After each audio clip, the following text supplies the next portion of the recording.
I'm Janan Sarwar. I am known as Book Janan. I've been in the book publishing world for the last 11 years. I'm also a pharmacist, but I'm known as a publisher, and I'm a mother of 3.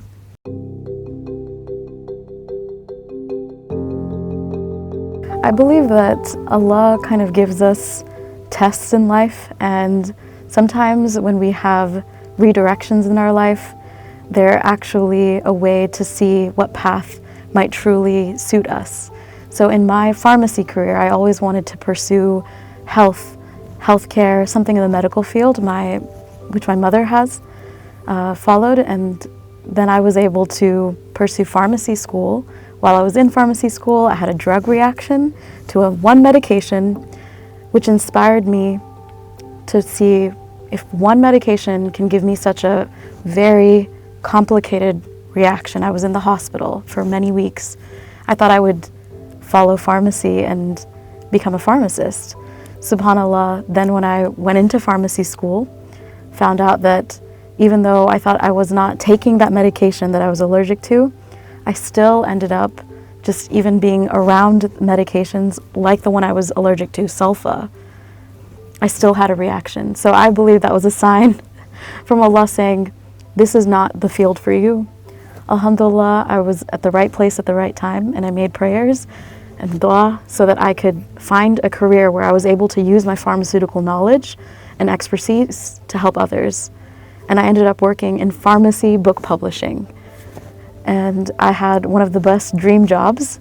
For over 8 years, I worked and helped people go with pharmacy ideas and help them publish those. I chose it, or it was presented to me. They needed someone with my specific expertise, someone who had a degree in pharmacy and also had expertise and interest in what's called educational technology. Educational technology is finding ways to use tech to create educational solutions for students. And so I was able to do that in a small scale at a university, and then my pharmacy publishing job actually started as trying to take the content, book content that was already out there, to allow it to be seen and heard in a more digestible way. So that was my passion. It's still my passion to take things that are very complicated and try to storytell it in a shorter way that's more digestible.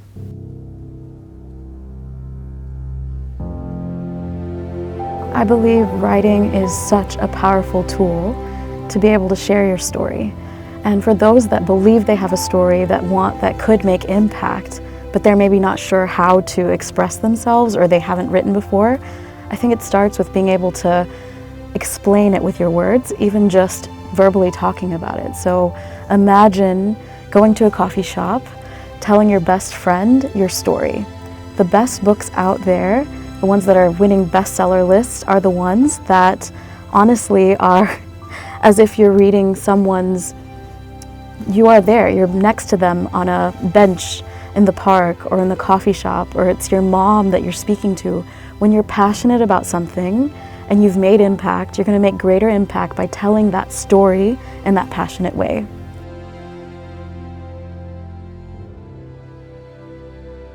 The idea of storytelling, very beautiful, but being able to tell a story in a way that's going to make impact or be able to know what happened in a sequence is not always easy. And sometimes staring at a blank computer screen or a blank sheet of paper can be very intimidating. My recommendation back to this is actually speaking and talking. One methodology I actually use with people is a post-it note strategy. So I tell people that come to me that have a book idea to take a stack of post-its, and we put a timer for 5 minutes. And what you do is take a pen and write individual ideas on those post-it notes that you are interested in, whether it's in the book that you're wanting to write, anything that comes to mind, the most important things that are coming to mind, topics that you have a story about or you want to include in your book. Take 5 minutes doing that. After the timer's up, taking those sticky notes and going to an empty wall or an empty dining table and trying to organize it. And sometimes themes come up from that. Sometimes you recognize things that have nothing to do with anything and you can crumple it up or put it to the side. But these are small techniques to start your juices flowing.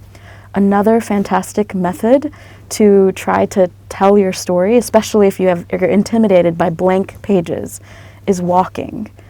Did you know that walking at a slow pace, has a way to create new neuronal connections in your brain? So imagine the greats in history like Socrates and Einstein. Whenever they got stuck with something, they would go on a walk and then they'd rethink it. I think for my Muslim friends, I tell them to pray as well, because sometimes after that, especially if you have a good intention, you're able to come back anew and express yourself. So these are a few of the things that can help.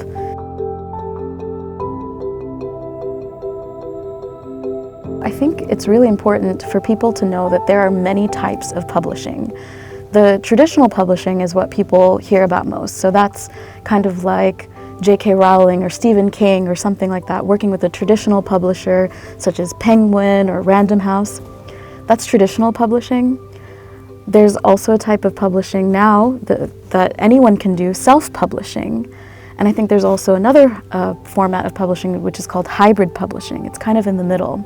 So my masterclass actually starts by explaining the difference of these three pathways, and actually explaining that there's not really a single right or wrong way.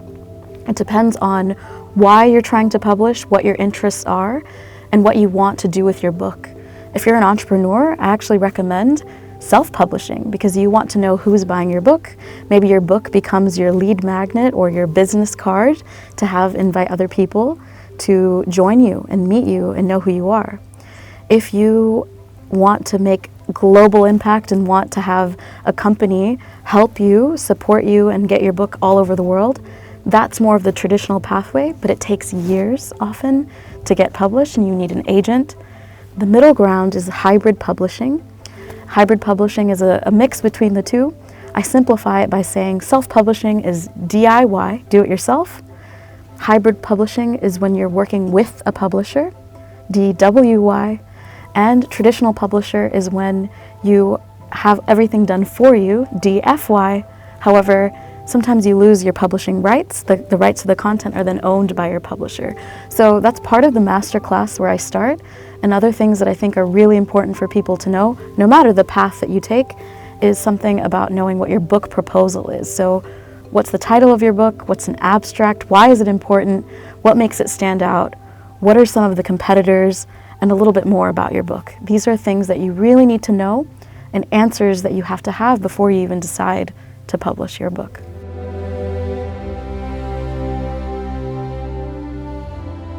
I will honestly say that I am where I am, of course because of Allah subhanahu wa ta'ala, but also due to coaches, mentors, and sponsors.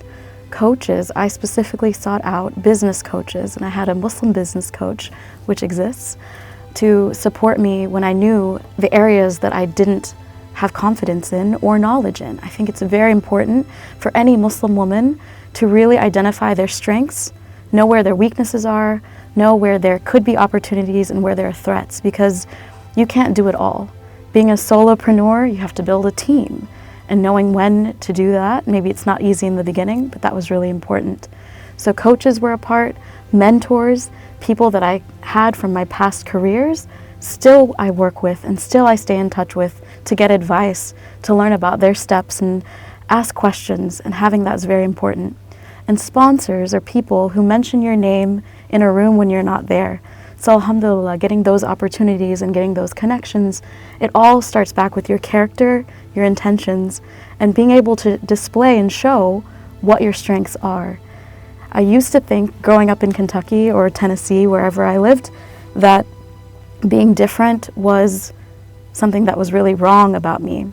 But subhanAllah, I realized that being a strong Muslim woman to me just means being able to use your voice confidently and with integrity when all the fish are swimming one way, which is what I consider being an American. I'm an American Muslim Bengali woman. All the fish always swam one way, and I felt like I was the fish going against the stream. But subhanAllah, that's my superpower. I'm the one being noticed now, not for something bad, but because I'm doing something different. And difference, it may be difficult to take that and carry that with you. But subhanAllah, having that difference is what gives me an edge and something that's unique. And alhamdulillah, the right people are coming to me, and I pray that I continue to help those.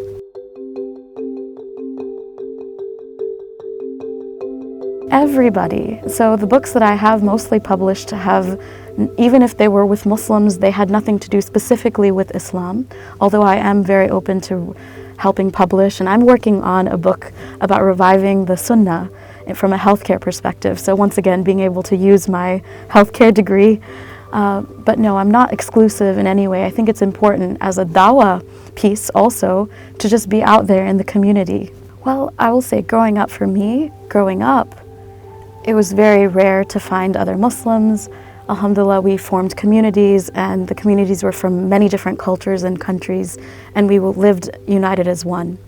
As I've moved to different cities in the United States, specifically as they get bigger, you do see that there are Muslim communities, mashallah. Unfortunately, I do see some division. For example, this is the Somali masjid, and this is the one that the Syrians go to, and this is the one that the Desi people go to, for example.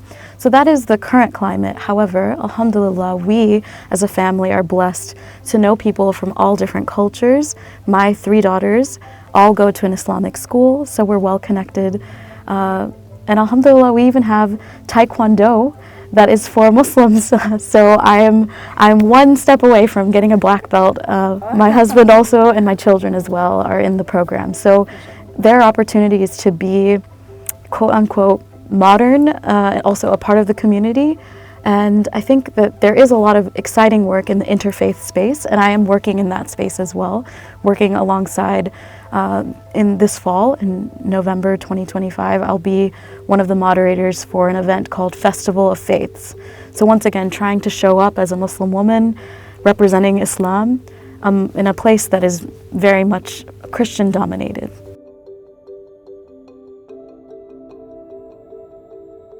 I think I just wanted to show you one thing, which is progress over perfection is my motto, and it means a lot to me because I think that it's important for everyone to not let perfection hold them back. Often we don't start, specifically if we're talking about books, we don't want to write it until we're ready, and I think there's something unique about that.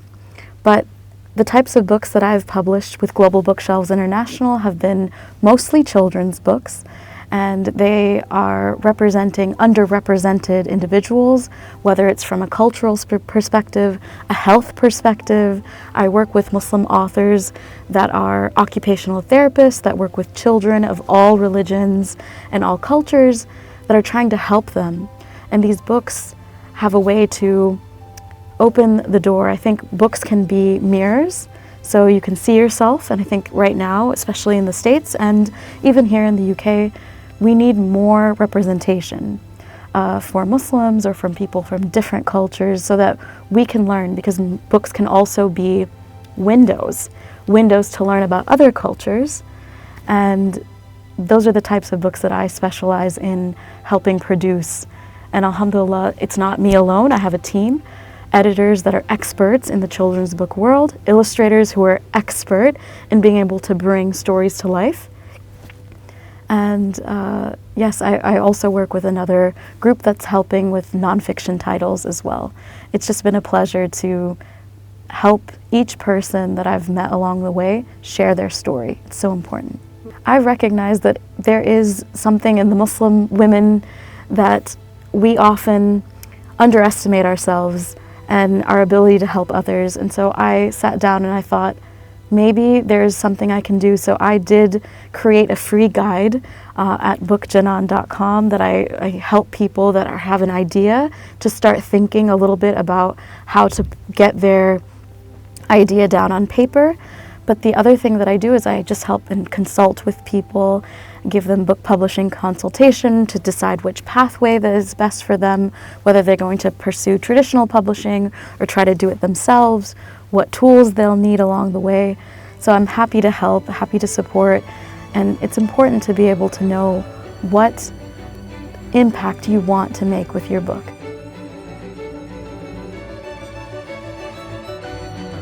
When one candle lights another, the light doesn't diminish, it only grows.